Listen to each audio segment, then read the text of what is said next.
Hi everyone, it's Jen again, coming to the end of, a week. Let's see, what happened this week in this weekly recap. I did finish the Bond update that I had planned and released that on the 31st, so yay, made it. Didn't think it'd be that close, but life happens sometimes. And when it comes to writing a lot of the Bond type conversations, they always take me longer than I think they will, just because I have to be in a really good headspace to write those kind of conversations with the characters where they're really, like, I guess, boring open their heart. And so I need to be in that, I don't know, lack of better words, like just quiet focus, being able to kind of connect with the character in that moment, to really, I guess, say what I want the character to say and remain true to the character. I don't know exactly how I want to put that, but for whatever reason, those are difficult for me. And when I'm writing them, I tend to just type without stopping, and then there's a lot to edit.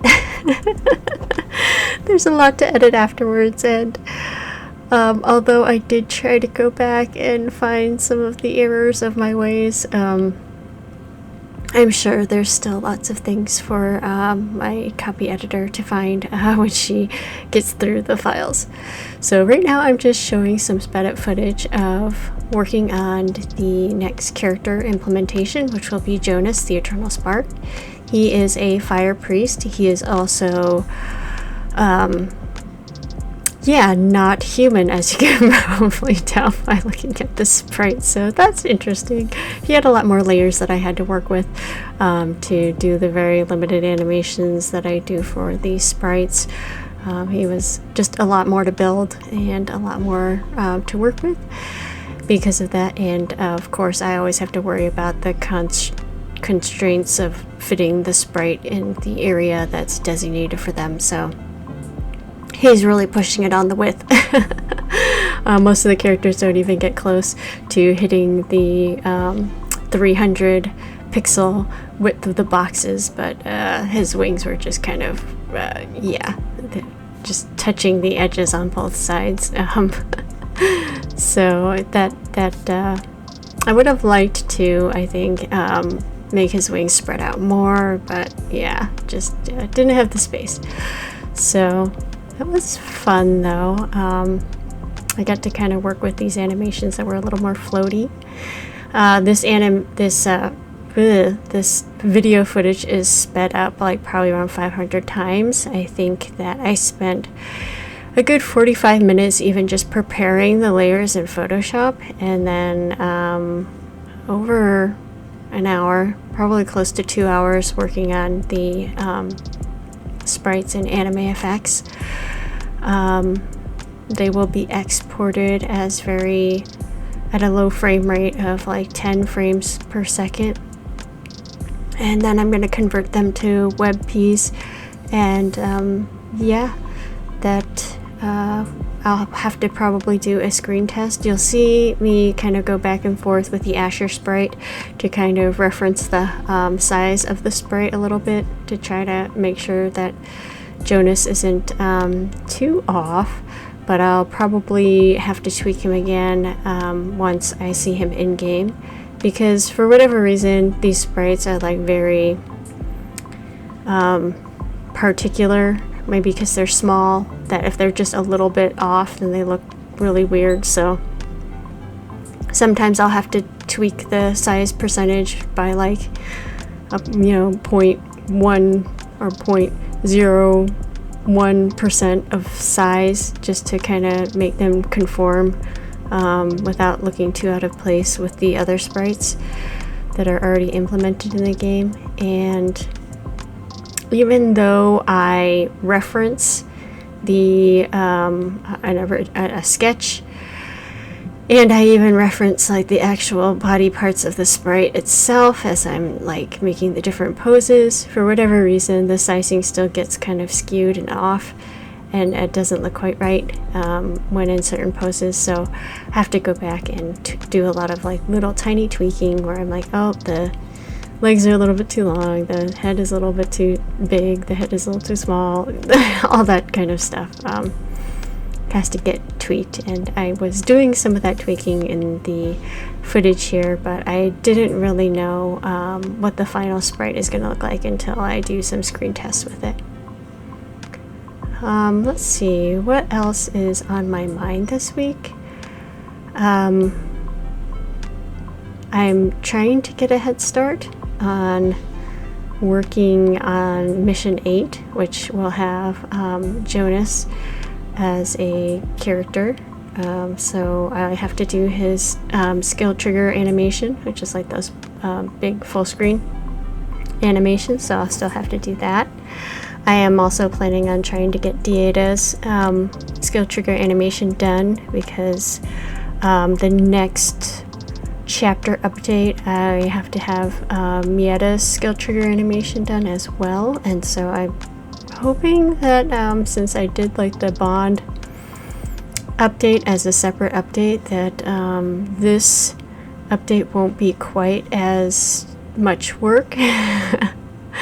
I have some new locations to work on, so that will probably be all I have for the art assets.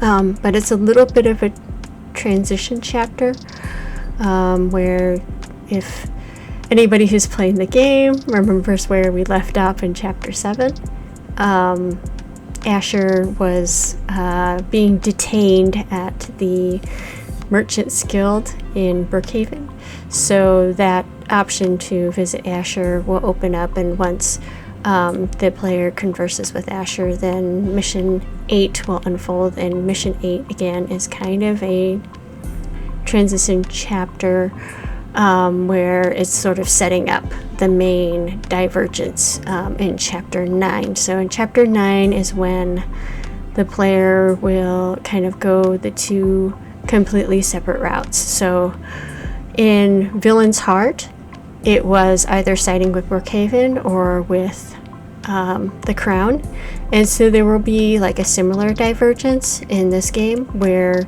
you will have additional party members that will depend on which side you ally with. So, and this is also where your God's Favor will come into play, because that will also limit what options you have to decide which path you want to take, because the two factions that you'll be deciding between, one will be for high God's Favor and one will be for low God's Favor. And so every chapter update after chapter 8 is going to be larger, because I will be doing like two sides. Oh my goodness, I don't know if I'll still be able to make the monthly updates for chapters 9, 10, and 11. I'm really hoping to try to get those chapters done by the end of the month, or the end of the year. So I would still like to be able to make the monthly updates, but we'll see. They'll have some parallels, as did in Villain's Heart, where the backgrounds and the scenarios will be sharing some of the same structure. So when I have like that type of structure to follow, sometimes the writing can be expedited, and I can get through it faster than I normally would if I was just coming up with a completely new scenario. It gives me parameters to have to work with, and when I have limitations, then I can work a little bit more efficiently. I find when I don't have any limitations, or I'm creating something, I guess, completely from scratch, it takes me longer. Why am I so set on these self-imposed deadlines? I don't know. I think it would be easy for me to just say, well, I'm tired. I had a busy day at work. I'm not feeling well. And just, I don't know, veg out to playing games or like consuming media of some sort, whether it be reading, watching videos, or playing games. I could zone out, and that's what I've done in the past when I feel burnt out, but these days, even when I'm tired, I don't feel creatively burnt out. I still have that burning desire to work on my project, and if anything, I get frustrated because I don't have as much time as I would like to, or I get distracted or have to do other stuff in real life, even though like development is my real life. But it feels like when I am working on my projects that I am escaping. I guess I'm using that as an escape instead of like consuming games and videos and reading like I would have in the past. Now working on these projects is my form of escapism, I guess. But it feels more in tune with I guess myself. Like maybe in the past I might have escaped more as a way of detaching myself from myself because I wasn't happy with myself. Nowadays I'm much more happy with myself, and being in that creative process feels more like a direct expression. It's less passive, and it's more comfortable than it used to be, because I used to be really hard on myself with everything. And now that I'm just kind of more, I guess, embracing my own imperfections and just working with what I've got, I feel like there's this this space and when you're working creatively that gets misconstrued, that somehow if you're content or you're happy or you're proud, that you're not looking to improve. Like, I reject that notion that the two can't coexist simultaneously. I feel like if anything, if I'm happy with myself, I want to improve. I feel confident that I can improve, and I always want to try to hold myself to a higher standard and to learn and to grow, because I feel like that's so important to just existing. Like, the world continues to move forward, like time marches on, it stops for no one, and I can't really understand the mentality of somebody who would want time to stop and to not progress. Like, I can understand getting old, getting kind of scary or something, but I don't mind getting old, and I look at it just as an opportunity to keep growing. And yeah, there's new challenges that get introduced, and I think I've talked about that in the past as well. But I welcome those challenges, and with those new challenges, again, I learn more about myself, and I broaden my perspective, and I grow as a person, and I feel like I have more to offer in my projects because of that. So I'm very much like a proponent or advocate for improving yourself from a place of positivity. Like, I reject the notion that like shame is necessary for like discipline or growth, that you have to make somebody feel bad about themselves in order to motivate them to do better for themselves. I feel like if you can feel good about yourself and you feel like you deserve to do and be better, then that's more sustainable than just being in this negative spiral where you feel like you don't deserve anything until you get better. And then you get better. It's not like you can suddenly turn your mentality and be like, okay, now I'm awesome because I'm good, and then just keep improving, right? Either you don't keep growing because you've become better, and if your only motivation for growing was self-loathing, and you no longer self-loathe yourself, then you kind of become stagnant. Until you get to a point where you start loathing yourself again, and then I guess you kick yourself in the butt. I don't like those kind of cycles. I want to try to stay in a better place, mentally, physically, as much as I can. I used to accept that, life was going to be about ups and downs, and that my moods were going to be up and down, and my creative process was going to be up and down, and I was going to go through burnout, and I was going to go through cycles of depression and self-loathing, and that was just like life. I reject that now. Life has enough hardships that you can't avoid, no matter what, and I accept that. But I don't accept that, like, my own personal attitude towards life, and I guess well-being in general, like the things that, the ways that I operate have to be on these cycles of, like, negativity, because I knowing myself, if I allow myself to be in those places, then I tend to I spend way too much time in those places. Knowing myself from, like, most of my early childhood through my 20s, those are the things that stand out to me.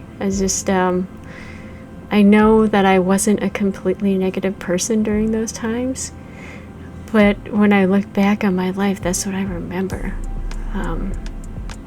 Until I fast forward to the last, like, 5 years, and then I was like, oh, now I can look back at the last 5 years and say, hey, the good outweighs the bad. It's not that I didn't have any hardships, because boy, I had some real challenges in my life, but I look back at the last 5 years and I'm very, like, happy with those 5 years. I don't regret any of that 5 years, and I'm proud of myself for being able to handle the challenges that I had in my life to the best of my ability, and still enjoy life on a day-to-day basis. So, with that all said, this past week I was in a weird headspace. I was feeling kind of, like, tired and kind of, for lack of a better word, just kind of moody. And there was, like, good things going on in my life. There was, like, frustrations, and there was, like, good difficult parts of my life too. But as a whole, I had some, like, positive things that were happening. So there wasn't any real reason for me to focus on the negative, other than I can think of, like, okay, hormonal reasons. I don't want to blame everything on hormonal reasons, but, like, I feel like that might have been the reason, because I look back and I'm trying to think, like, objectively, like, why was I feeling kind of blah? And I have no, like, sensical reason. I reached out to some friends. I tried to surround myself with people. I tried to take focus off myself and do a lot of things that have usually helped me get out of, like, kind of a feeling of being in a slump. Work diligently on my projects, spend time with family, and today I am not doing anything different than I normally would do, and I'm just feeling better. So, remember to take my vitamins, remember to drink plenty of water, remember to move around. I think it was probably more chemical than it was anything, like, mental. I'm feeling better now, and I think I'm off to a good start at the beginning of this month already, with getting both the card art sprite work done for Jonas and his battle sprite. And then this upcoming week, I shouldn't just indulge in doing the art assets, because I know the writing's gonna come kick me in the butt by the end of the month, like it always does.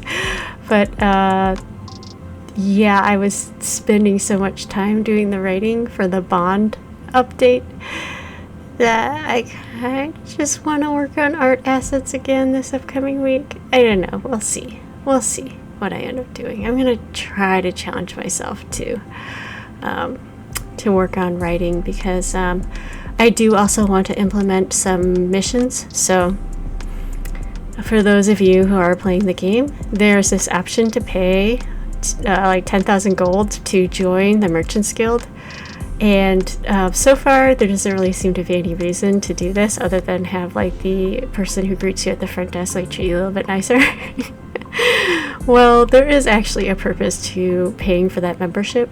And so this upcoming update in Mission 8, there will be like little voting events that will unlock that will allow you to gain and lose God's favor by basically paying and voting for certain things in the town. So once you get a guild membership, you will have the ability to vote on certain decisions that affect the people of Brookhaven, and depending on whether or not that aligns with the gods will gain you God's favor, and if it doesn't, then it will subtract God's favor. And that will be a way for the player to, I guess, have multiple save files right before the paths diverge, and so you can kind of whatever decisions you were making up to this point, you can weigh your God's favor points by voting on these events and buying your way into it. So it's a little bit of a gold sink, and it's also a way for the player to have a little bit more direct control over what path they want to take.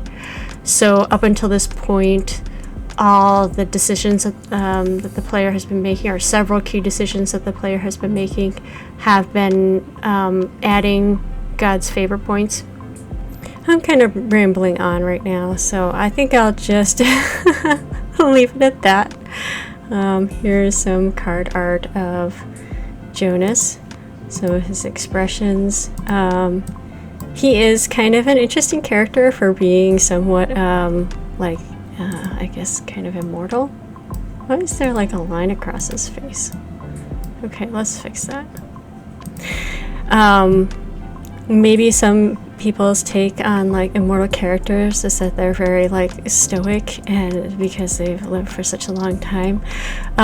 These characters, Jonas, he is more like very much in the moment. I think because he has lived for such a long time, he doesn't really care too much about the passing of time. Rather, he is a very actually reactionary character where he's pretty calm most of the time. Things don't really faze him because he's seen so much, but when he's happy, he just kind of completely wears that on his sleeve. When he's mad, he just completely wears that on his sleeve because he's very much in the moment and doesn't really care about the impression that he's giving others or the long-term ramifications of his actions. He's not really thinking about the past or the future. He's just in the present and just kind of like coasting. All right, well, hope you're having a good week. Thanks for listening to me just dump a bunch of information that was just in my brain and just rattling around in there. Don't really know why people watch my videos, to be honest, but thank you. Thanks for listening, and hope you have a good week and enjoy whatever process journey that you're going on right now. Okay, take care. Bye-bye.